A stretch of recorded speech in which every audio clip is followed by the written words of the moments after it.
देश में लोकसभा के 5 चरणों का चुनाव हो चुका है, लेकिन इस चुनाव में सबसे खास क्या रहा,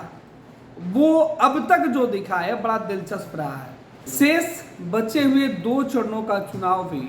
कुछ घंटों में समाप्त हो जाएंगे, लेकिन इस चुनाव में जो मुद्दे हैं वो क्या रहे पूरे देश में, वो बड़े दिलचस्प है। पूरे देश में मुद्दे 2 ही हैं, एक नरेंद्र मोदी के खिलाफ और दूसरा नरेंद्र मोदी के विरोध में। मुद्दा इस बार राज्यों के अंदर भले ही कुछ दिखाई पड़ रहे हैं, लेकिन राष्ट्रीय स्तर पर मुद्दे के अभाव में दोनों महत्वपूर्ण गठबंधन दल जूझते हुए दिखाई पड़ रही है। प्रधानमंत्री नरेंद्र मोदी जब किसी भी चुनावी सभा में जाते हैं तो वो मुद्दे की बात छोड़कर विपक्ष अगर सत्ता में आएगी तो वो क्या कर जाएगी इसकी चर्चा करते हैं, और विपक्ष जब मंच पर होते हैं, माइक हाथ में होता है, तो वह कहते हैं कि अगर नरेंद्र मोदी एक बार फिर से सत्ता में आ गए तो क्या क्या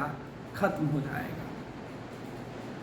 लेकिन राज्यों के चुनाव की बात करें, राज्यों में मुद्दे की बात करें, तो बिहार जैसा राजनीतिक राज्य,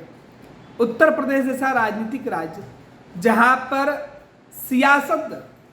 की पाठशाला देश भर के राजनीतिक आंकड़े में उतरने वाले पहलवानों की पहली पसंद होता है, यहां से राजनीति का ककहरा देश भर के सियासत करने वाले लोग पढ़ना चाहते हैं। बिहार और उत्तर प्रदेश में बात करें तो अमूमन चुनाव जो होता है वो प्रत्याशी नहीं बल्कि उनकी जाति देखकर लड़ा और लड़ाया जाता है। बात अगर बिहार की करें तो बिहार के 40 सीटों पर तो लोकसभा का चुनाव हो रहा है, लेकिन यहाँ उम्मीदवारों के चयन से लेकर क्षेत्र में जातीय गोलबंदी, राजनीतिक समीकरण, वोटों का आधार सब तलाशने के बावजूद मुद्दा कहीं नहीं दिखा। वैसे देश भर में के अंदर कहा जाता है कि बिहार, उत्तर प्रदेश जैसे राज्यों में जब भी चुनाव होता है तो जातीय मुद्दे पर ही वोट पड़ते हैं। यहाँ किसी मुद्दे पर बात और बहस भले ही होती हो, लेकिन ऐन वक्त पर वोटिंग के वक्त वो मुद्दे गौड़ हो जाते हैं। लेकिन 2024 के चुनाव में इस बार लोकसभा के 40 सीटों पर मुद्दे के तौर पर सत्ता पक्ष खाली हाथ दिख रहा है, तो विपक्ष अपने मुद्दों को लेकर सत्ता पर भारी पड़ते हुए दिख रहा है। विपक्ष की तरफ से एक चेहरा, सत्ता पक्ष की तरफ से कई चेहरे वो भी दिखाई पड़ते हैं, लेकिन इन सब के बावजूद राजनीति करने वाले लोग अपने जीत के लिए हर वो जोड़ तोड़ की जुगाड़ करते हैं जिससे फायदा उन्हें या उनके गठबंधन को जिताने और जीतने के लिए मिले। विपक्ष भी कमोबेश इसी तैयारी में है। जातीय समीकरण को आधार बनाकर चुनाव लड़ने वाली पार्टियों के नेता अपने जात से इतर अब एक नई पहचान बनाने की दिशा में कदम बढ़ाते हुए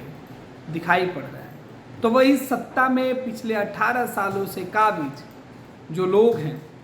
वो अपने विकास के दम और दावों को छोड़कर उसके पहले की सरकारों को कोस कर सत्ता में वापसी और चुनाव जीतने का फॉर्मूला खोज बैठे हैं। पूरी विस्तार से एक खबर बताएंगे हम आपको कि आखिर 2024 के चुनाव में बिहार के 40 सीटों पर कैसे तेजस्वी यादव अकेले एक नया समीकरण सियासत के अंदर गढ़ने की कोशिश में है। बिहार के मुख्यमंत्री नीतीश कुमार क्यों बार बार लालू राबड़ी शासनकाल के दिनों को याद करके हर मंच से अपनी सभा की शुरुआत कर रहे हैं, जबकि नीतीश कुमार के पास बताने और कहने के लिए विकास की कई कहानियां हैं, लेकिन नीतीश डराने के नाम पर जंगल राज का भय दिखाते हैं। भाजपा जो हमेशा बिहार में सत्ता में दूसरे पायदान पर रही, उसके पास आज भी कहने को कुछ नहीं है। प्रधानमंत्री नरेंद्र मोदी का नाम अगर बीजेपी के पास नहीं हो तो मुद्दे के नाम पर ना बीजेपी का कोई चेहरा है और ना ही कोई नारा है। खैर, बात करते हैं कि बिहार के इन 40 सीटों पर सियासत के समीकरण जाति पर कैसे टिका और इस बार जाति के लांछन को कैसे तोड़ने में तेजस्वी सफल होते हुए दिख रहे हैं। आपको बता दें कि तेजस्वी यादव अब सिर्फ यादव के नेता बनकर नहीं बल्कि एक नौकरी देने वाला नौजवान बनकर अपनी छवि उभारने में जुटे हुए हैं। तेजस्वी अपनी पार्टी राष्ट्रीय जनता दल को अब एम वाइज समीकरण से बाहर निकालकर पहले ही A to Z की पार्टी बना चुके हैं और इस चुनाव के ठीक पहले तेजस्वी यादव ने A to Z की पार्टी को माई और बाप की पार्टी बनाकर सबके साथ जाने का वादा किया। लेकिन इस चुनाव में तेजस्वी ने सबसे पहले इस मिथक से खुद को दूर रखा कि उनकी पार्टी केवल एक ही जाति और एक ही समाज के लोगों को ज़्यादा तवज्जो देती है। इस टैग से बाहर निकलने के लिए तेजस्वी यादव ने जिस तरीके के इस बार टिकट बंटवारे में फैसले लिए हैं उसकी चर्चा हर जगह हो रही है। तेजस्वी यादव ने अपनी सभाओं में जिस तरह से नौकरी की बातें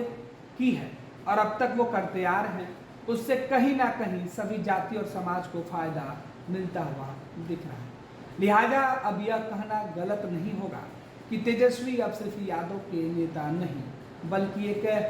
मीडिया रिपोर्ट की बात करें तो तेजस्वी यादव युवाओं के अच्छे रोल मॉडल के तौर पर खुद को उभारने में दिखाई पड़ रहे हैं। तेजस्वी को पता है कि 2024 का लोकसभा का चुनाव उनके लिए 2025 के विधानसभा के लिए ये रास्ता खोलता हुआ चुनाव है। लिहाजा तेजस्वी अकेले ही इस चुनाव में उतना पसीना बहा रहे हैं जितना एक नेता विधानसभा के चुनाव में खुद बहाया करता है। आपको बता दें कि बिहार में विपक्ष के नेता तेजस्वी यादव अकेले खुद के दम पर इंडिया गठबंधन की नैया का खेवनहार बिहार में बने हैं, जबकि तेजस्वी को कमर और रीढ़ की हड्डी में तेज दर्द की शिकायत है। तेजस्वी दर्द की दवा और इंजेक्शन लेकर चुनावी सभाओं में जाते हैं। तेजस्वी यादव को डॉक्टरों ने आराम करने की सलाह दी है, लेकिन तेजस्वी चुनाव प्रचार में कोई कसर न छूट जाए इस वजह से लगातार बिहार में घूम रहे हैं। भले ही तेजस्वी यादव मुश्किल से ही खड़े हो पाते हैं। तेजस्वी अपने घर से जब निकलते हैं तो व्हील चेयर से निकलते हैं, एयरपोर्ट जाते हैं, फिर हेलीकॉप्टर में बैठकर चुनावी जनसभा में तेजस्वी मंच पर पहुंचकर लोगों का अभिवादन स्वीकार करते हैं और बताते हैं कि वो बैठ के ही बोलेंगे। डॉक्टर ने उन्हें बेड रेस्ट पर रहने की सलाह दी है, लेकिन बिहार के नौजवान, बिहार के बेरोजगार और बिहार के सपनों को संजोगने के लिए तेजस्वी अपने दर्द को भुला चुके हैं, क्योंकि इस दर्द से ज़्यादा बिहार में बेरोजगारी का दर्द नौजवानों के चेहरे पर दिखता है, जिसे वे दूर करने का वादा कर चुके हैं। तेजस्वी अपनी सभा में सरकारी नौकरी, रोजगार जैसे मुद्दे पर केंद्रित नजर आते हैं और पार्टी सीधे तौर पर तेजस्वी यादव की जो पार्टी है एम वाइज समीकरण का आधार का विस्तार बाप के टर्म से जोड़ने के बाद, जिसमें बहुजन, अगड़ा, आधी आबादी और गरीब शामिल है, उसे लेकर सामाजिक इंजीनियरिंग को अंजाम देने की कोशिश में जुटी हुई है, जिसका फ़ायदा भले ही तेजस्वी यादव को इस चुनाव में मिले या न मिले, लेकिन तेजस्वी को यह बात अच्छे से पता है कि उनका फ़ायदा अब आने वाले विधानसभा यानी 2025 में एक समीकरण सेट करने में ज़रूर मिल सकता है। यही वजह है कि तेजस्वी यादव अपने 5 चरणों के अब तक चुनावी प्रचार में लगातार इस मुद्दे की चर्चा करते रहे हैं। दूसरी तरफ बात करें बिहार के 5 चरणों के मतदान के दौरान सीएम नीतीश कुमार ने कई चुनावी जनसभा किया है, लेकिन एक बड़े मीडिया एजेंसी की रिपोर्ट की माने तो इस बार सीएम की चुनावी जनसभा में उतनी भीड़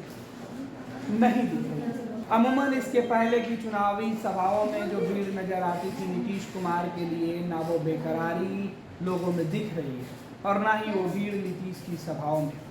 अब इसकी वजह देखें तो सबसे पहले उनका पाला बदलना और दूसरी बार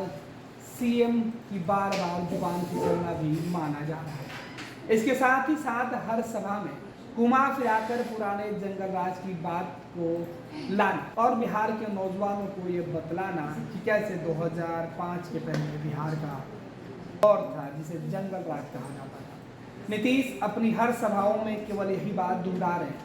जिस वजह से नीतीश के सुनने वाले भी शायद बोर हो गए। अब बीजेपी को भी विश्वास है कि नीतीश कुमार 13-14% वोट खास तौर पर ईबीसी और दलित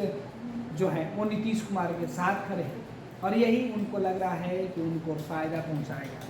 फिलहाल नीतीश कुमार इस चुनाव में तीसरा पक्ष बनकर रह गए। चुनाव की बात हो और आधी आबादी की बात न हो तो यह संभव नहीं है। ऐसे में इस बार के चुनाव में अब तक के जो चुनाव के आंकड़े निकलकर सामने आए हैं उसके मुताबिक पहले 4 चरणों में महिलाओं और पुरुषों के मतदान के बीच का अंतर 6% से लेकर 10% तक का रहा है। ऐसे में जानकारों का मानना है कि पिछले कुछ चुनाव में महिलाओं के बीच अधिक मतदान का एक कारण महिलाओं के बीच एनडीए की योजनाओं से सीधा लाभ मिलना बताया जा रहा है। महिला वोटरों का मानना है कि जिसका खाएंगे उसी का साथ देंगे ना। तो चुनाव में समीकरण सेट करने में नेताओं के जो नारे होते हैं वो घर घर पहुंचाने होते हैं। ऐसे में प्रधानमंत्री नरेंद्र मोदी ने अपना नारा हर गांव, हर गली, हर घर में पहुंचाने में सफलता पाई है और यही भाजपा की सबसे बड़ी पूंजी इस चुनाव में निकलकर सामने आई है। क्योंकि चुनाव में बीजेपी के पास ना कोई एजेंडा, ना कोई मुद्दा, ना कोई चेहरा, एक व्यक्ति नाम नरेंद्र मोदी जिसके ऊपर भरोसा करके बिहार के लोग, देश के लोग वोट करने की बात कर रहे हैं। वही बात करें प्रधानमंत्री नरेंद्र मोदी बिहार के चुनाव में एक बड़े फैक्टर के साथ देश में भी फैक्टर है। अब तक चुनाव में जिस तरीके से प्रधानमंत्री नरेंद्र मोदी बिहार में पहुंचकर चुनावी जनसभा को संबोधित कर रहे हैं, बिहार की राजधानी पटना में 2-2 रात रुककर प्रधानमंत्री नरेंद्र मोदी अपने नाराज लोगों को मनाने में जुटे हुए हैं। कहा जा रहा है कि प्रधानमंत्री नरेंद्र मोदी को इस बात का एहसास है कि पिछली बार 2019 के चुनाव में जिस बिहार ने 40 में से 39 सांसद उनको दिया था, वही बिहार इस बार विपक्ष के मुद्दों के साथ दिखाई पड़ रहा है। हालांकि यह बात अलग है कि विपक्ष अपने मुद्दों को सही तरीके से लोगों तक नहीं पहुंचा पाया है। विपक्ष के तौर पे तेजस्वी यादव ने अपनी बातें लोगों के घर घर जरूर पहुंचा दी है, लेकिन तेजस्वी के वादा पर भरोसा बिहार के उन तमाम ग्रामीण इलाके में करने वाले लोगों की कमी भी साफ दिखती है, जिसका फ़ायदा भाजपा को तो नहीं लेकिन नरेंद्र मोदी को मिलते हुए दिखाई पड़ रही है। क्योंकि भाजपा से जो लोग नाराज हैं वो नरेंद्र मोदी के नाम पर भले ही उन्हें माफ़ करने को तैयार दिख रहे हैं, लेकिन उन्हें कोसने से पीछे नहीं हट रहे हैं। यही वजह है कि देश भर में जहां एक व्यक्ति चुनाव लड़ रहा है, एक व्यक्ति के नाम पर चुनाव लड़ा जा रहा है और एक व्यक्ति की कई हुई योजनाओं की बातें की जा रही है,